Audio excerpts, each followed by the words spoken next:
Bonjour tout le monde, dans cette nouvelle édition 3.2 de Bourse Technique de Valeurs et Securities pour le 4 septembre 2023. La dernière fois, on avait souligné le fait qu'on était sur un trend haussier qui normalement devait tester ce niveau aux alentours des 12 200, d'accord? Chose qui s'est faite ensuite suivie par un mouvement de consolidation et qui devait normalement être testé sur des moyennes mobiles courtes. Alors on constate actuellement qu'on est en train de former une sorte de retour vers un support temporaire ici aux alentours des 11 800, d'accord? On est aussi en train de former une figure plus ou moins similaire sur les récits. Qu'est-ce que ça veut dire? Ça veut dire qu'on est dans un niveau qui sera plus ou moins critique quant à la poursuite ou pas de cette tendance haussière qui s'est lancée depuis presque 3 mois.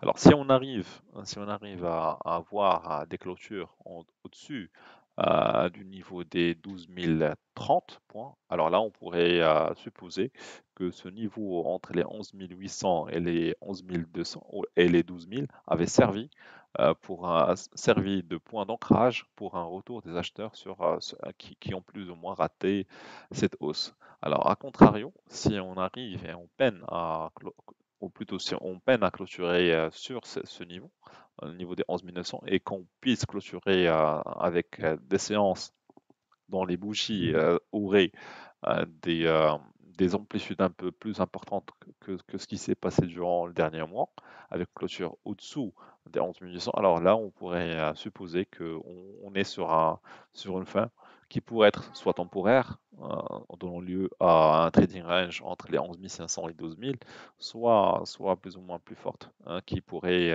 pousser l'indice vers les 11 300.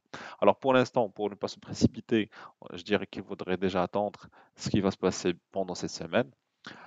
Le niveau de clôture en fin de semaine sera un élément clé quant à la définition de la tendance probable pour les prochaines semaines. Alors pour Mao Telecom, on est sur une configuration qui est plus ou moins similaire au MASI, parce qu'on a assisté après une accélération haussière, on a assisté aussi à une décélération, ou plutôt à une consolidation qui a ramené le titre à Mao Telecom de 115 à 105 dirhams. D'accord?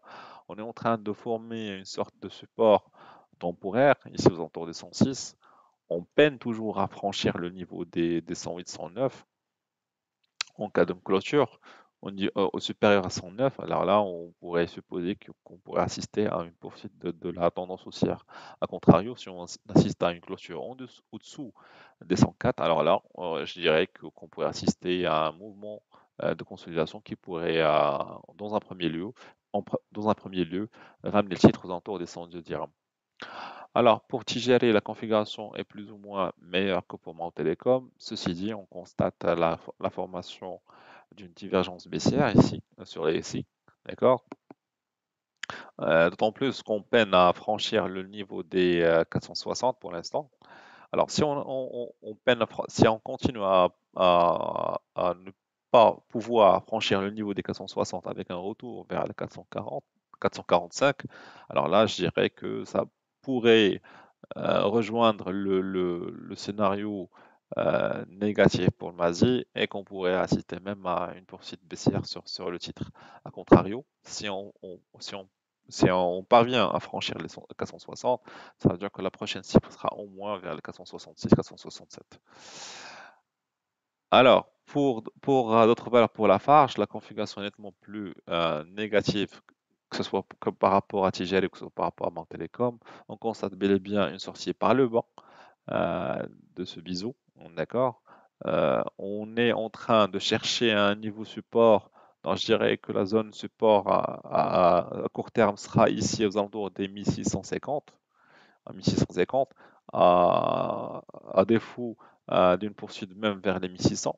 D'accord? Donc je dirais que en cas d'affirmation de du mouvement de consolidation sur le MASI ou d'une baisse de l'indice MASI, alors je dirais que le titre Lafarge pourrait revenir sur cette zone qui pourrait représenter un niveau support temporaire, d'accord, dans l'attente d'une reprise ou d'une reprise de la tendance de fond. D'accord?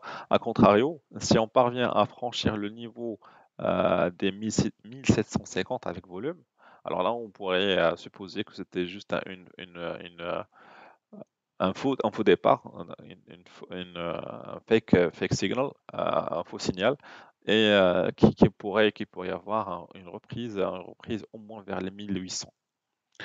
Alors, dernière valeur cette semaine, TGCC. Alors, on avait assisté à maintes reprises, on avait déjà signalé la relance du titre à TGC depuis un bon bout de temps.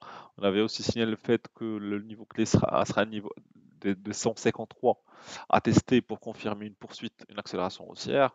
On l'a testé une première fois, deuxième fois, troisième fois sans pour autant franchir. Maintenant, on a testé à nouveau un support temporaire ici aux alentours des 146 qui s'est cassé, d'accord, avec un rebond, avec un pullback, et qui reprend toujours, qui a repris à la baisse vers les 141. Alors je dirais que c'est plus ou moins de mauvais augure pour le titre TGCC. En attendant de voir si le niveau, si plus ou moins cette zone entre les 135 et les 140 puisse servir de niveau de retour des acheteurs, si on constate une amélioration de la volumétrie sur cette zone, ça veut dire qu'il pourrait y avoir une accélération, une nouvelle accélération haussière sur le titre.